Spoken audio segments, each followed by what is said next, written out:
How's it going? Nick from Beer-Gineers here. And up for review, we've got, yes, another double IPA from Beak.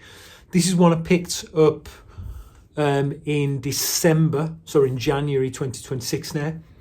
Just working through the last of my sort of December purchases, and this is Kin. An 8% double IPA coming in at 8%. On the hops, we've got Nectaron, Motueka, Nelson, Citra, OMG, 4 amazing hops. I'm not going to read the tasting notes. We've got barley, oats, and wheat. Oh, it's brewed in collaboration with Factory. Didn't know that. Factory are a Finnish brewery. They are fucking amazing. They are really, really good. And I don't buy much beer outside of the UK because I don't think these hoppy IPAs travel well. But I've not had anything from Factory that isn't great. And I've listened to sort of podcast interviews with the main people there, and they're like, they love their double IPAs, their impy stouts, that sort of thing. So, birds of a feather, that sort of thing. Anyway, I've just noticed Life Affirming Ales. I don't know what that is there. Answers on postcard, if you know what that means. I got it from Fuss Club. It was $6.50-ish. Let's do it. Chin chin. Lovely little sort of whiff as I crack the can there.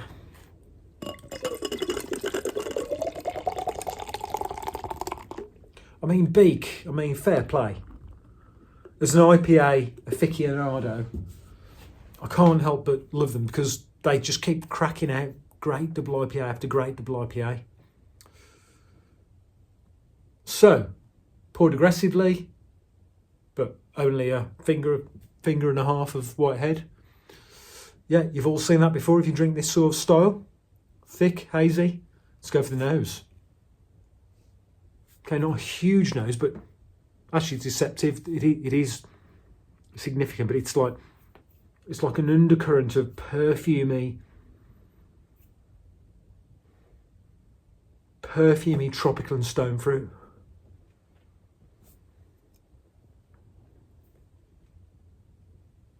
Yeah, there's sort of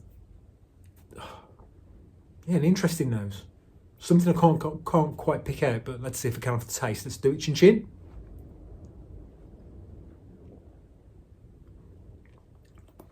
Oh. Wow. Oh yes.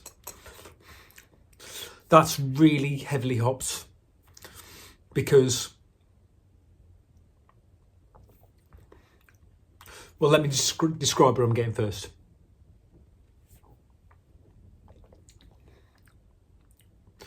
Everything really.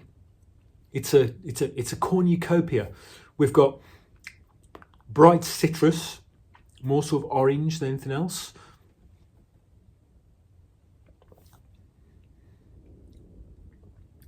Then we've got an undercurrent of sort of tropical, maybe sort of pineapple, mango, that sort of thing. Then a layer of earthiness. But there is the beginning of the holy grail for me. That white light, white heat, where it's just so hoppy that it's not quite there, but it's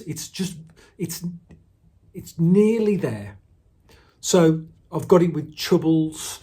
I've got it with some of the sort of very, very, very highly hopped triple IPAs where there's just so much hops where your palate gives up, basically. It waves a little white flag. Not quite there, but it's on the ladder of that.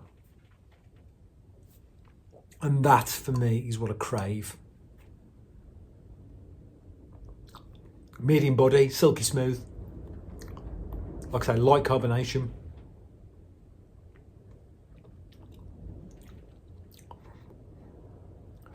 You've got that hoppy hit, yeah. So, but then it stops, and there's no residual. Is the citra in this? So citra, but at the end, so last in the mix. So with citra, you quite often get this sort of residual grapefruit bitterness, and there isn't any of that. It just stops. That's really good. Really good. So I've done Putty, I've done Blood Machines, yeah, Hype beers. That's better than both of them, marginally, I would say. That's a 9 out of 10. Rarely do I give beers a review of 9 out of 10, but Kin from DIPA,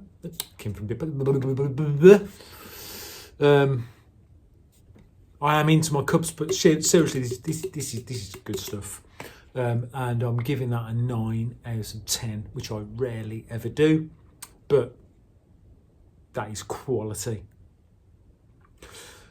It is still available, I believe, from the Beak website.